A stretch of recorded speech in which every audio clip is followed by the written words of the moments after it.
whoring myself for views by making specific videos for sideshow combiner modes? Me? Why, I never!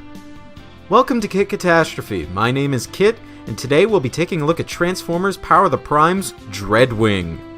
These figures straddled the shift between 2017 and 2018 and are comprised of parts of Waves 1 and 2 of the deluxe assortment.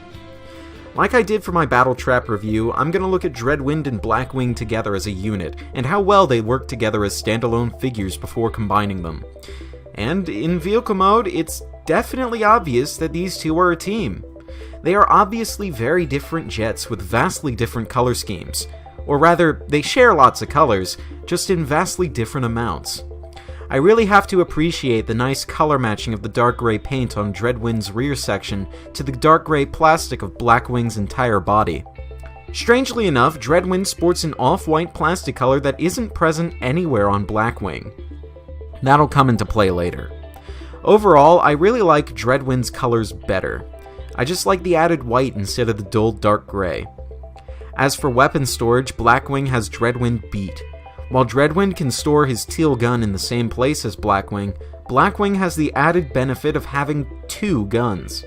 And the guns still look good in that position in robot mode. Speaking of robot mode, these two still look pretty damn good together.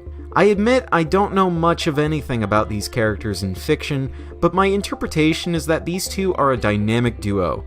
Dreadwind is the brains and Blackwing is the brawn. Not that one.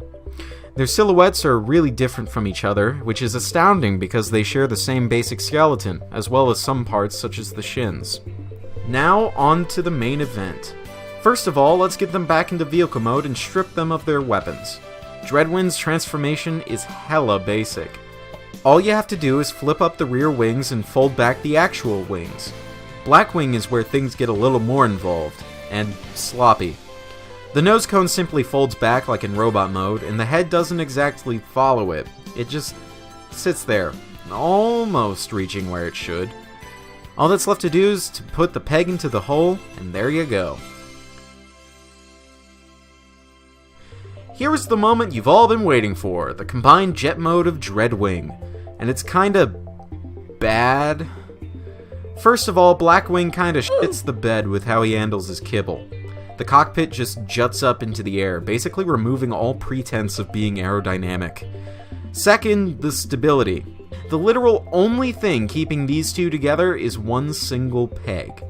There are two blue nubs on Blackwing's wings that don't attach anywhere on Dreadwind's wings. Credit where credit's due, the peg's connection is actually pretty strong, although as my friend Funyun Rob's copy has a much looser connection, your overall mileage may vary. One thing I do actually quite like about this mode comes back to his color scheme. The dark gray of Dreadwind's rear flows really nicely into Blackwing's color scheme, making for a more cohesive general color arrangement. Overall, the combined Dreadwing jet mode is kinda crap, but that doesn't mean that these two fellows aren't fun in their own right. Dreadwind and Blackwing both deviate and distance themselves enough from their standard Combiner Wars aerial bot rigmarole to each provide a unique and pleasant playing experience.